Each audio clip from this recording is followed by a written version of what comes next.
ఉందంటారు? ఈ కూటమి ప్రభుత్వం వచ్చి 1 ఇయర్ అవుతుంది. గతంలో జగన్ గారు ఉన్నప్పుడు ఎలా ఉందంటారు? ఇప్పుడు ఎలా ఉందంటారు? కూటమి ప్రభుత్వం వచ్చిన తర్వాత మాటల మిన్న చేతల సున్నా విధంగా ఉంది. వాళ్ళు మాటల వరకే ప్రజలను మభ్యపెట్టి మాయ చేసి ఓట్లు వేయించుకున్నారు. ఇవాళ సూపర్ సిక్స్ హామీలన్నీ కూడా అమలైపోయినాయి అంటున్నారు. మీరు గుండుల మీద చేసుకుని చెప్పండి, చంద్రబాబు నాయుడు గారు కూటమి నాయకులు ఎక్కడ అమలైపోయినాయి? ఇవాళ కనీసం ఆకమళ్ళు పోసుకునేటువంటి నా రైతులకి ఎవరికైనా సరే కనీసం ఆకమళ్ళు ఎండిపోయేటువంటి స్థితికి వచ్చింది తప్ప ఇవాళ ఒరుమో నెట్టుకునేటువంటి పరిస్థితి లేకపోయింది. చాలా దౌర్దార్యమైన పరిస్థితి. ఇక్కడ కాలువ కింద ఏరియాలు కూడా ఎక్కడికక్కడ ఒరుమళ్ళలో కూడా స్కూటీలు కూడా నడిపేటి స్థితికి వచ్చింది.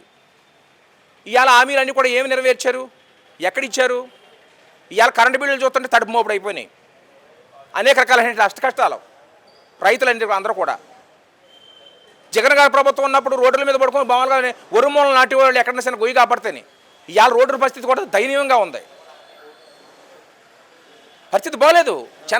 రైతుల పరిస్థితి కానీ విద్యార్థుల పరిస్థితి కానీ ఎవరి పరిస్థితులు కూడా బాగలేదు. మరేంటి చంద్రబాబు నాయుడు గారు మాట్లాడుతూ 6 గ్యారెంటీ పూర్తి అయిపోయిన హామీలన్నీ కూడా 90% నెరవేర్చాం. ఎవరైనా మాట్లాడితే వారు 4 మంది లేకపోతే 4 కోస్తాన్నట్టు మాట్లాడుతున్నారు. ముందు వాళ్ళ 4 మీద అట్ల పుల్లతో వాత పెట్టుకోవాలి. ఇచ్చినటువంటి హామీలను కరెక్ట్గా సక్రమంగా నెరవేర్చినందుకు ఎక్కడ నెరవేర్చారు? ఏమి నెరవేర్చారు? ప్రజలకు ఏమైనా సరైన రీతిలో న్యాయం చేశారా? మీరు రైతులకు న్యాయం చేశారా? విద్యార్థులకు న్యాయం చేశారా? చేనేత కార్మికులకు న్యాయం చేశారు? ఎవరికి న్యాయం చేశారు? ఎవరికి మంచి జరిగింది మీది మీ ప్రభుత్వం వచ్చిన తర్వాత? కరెంటు బిల్లు అడ్డంగా కోసేస్తున్నారే. రైతు అనేటువంటి వాడు దేశానికి ఎన్ని మొక్కలు అంటేవాడు. అటువంటి రైతు ముఖంలో సిరినవ్వు చూడాలి తప్ప రైతు నడ్డి ఇచ్చేటువంటి పరిస్థితికి ఈ రాష్ట్రంలో దాపరించింది.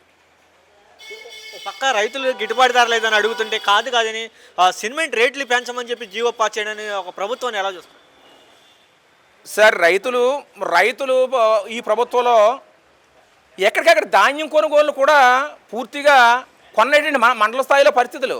మండల స్థాయిలో ధాన్యాలు కూడా సరిగా కొనలేదు. ఒక మండలంలో మొన్న పోయిన సార్లో చూస్తే 5,000 మీటర్ టన్నుల ధాన్యాన్ని కూడా కొనుగోలు చేయకుండా మాకు టార్గెట్ అయిపోయింది అనేటువంటి పరిస్థితులు కనిపించినాయి. మేము ఖచ్చితంగా అగ్రికల్చర్ ఆఫీస్కి వెళ్ళి కూడా మేము గట్టిగా డిమాండ్లు చేసి ధర్నా చేసిన రోజులు కూడా ఉన్నాయి. ఎక్కడ బాగుంది అంటే ఏం బాగుంది?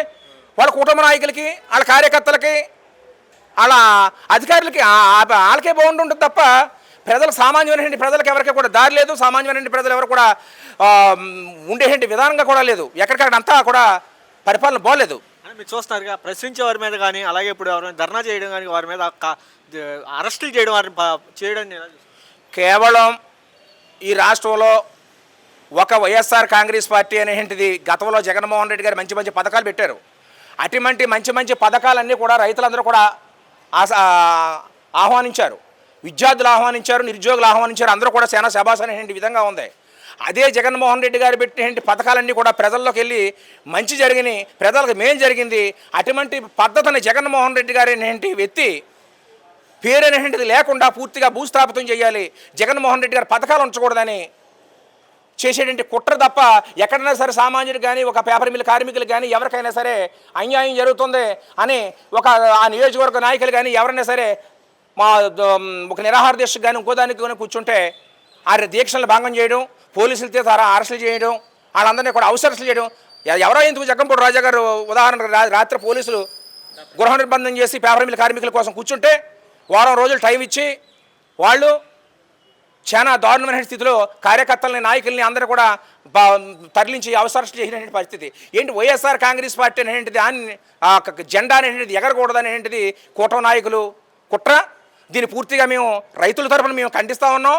కానీ ఆనాడు మేము ఒకటే మాట చెప్పవలసుకున్నాం చంద్రబాబు నాయుడు గారికి, కూటమికి.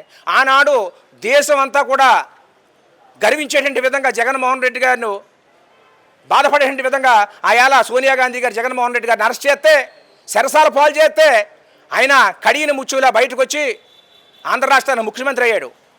అదేవిధంగా ఇవాళ మళ్ళీ మిథున్ రెడ్డి గారిని కూడా చంద్రబాబు నాయుడు గారు ఈ కూటమి నాయకులు కూడా అరెస్ట్ చేయించి రాజమండ్రి సెంట్రల్ జైలు పాలు చేశారు. ఆయన మళ్ళీ కడిగిన ముచ్చులాగా వస్తాడో, ఆయన కేంద్ర మంత్రి అవుతాడని కూడా మేము ఆశిస్తూ ఉన్నాం. ఖచ్చితంగా ఈ కుతంత్రాలని కూడా పైన భగవంతుడు చూస్తున్నాడో, కింద భూదేవతలు చూస్తుంది.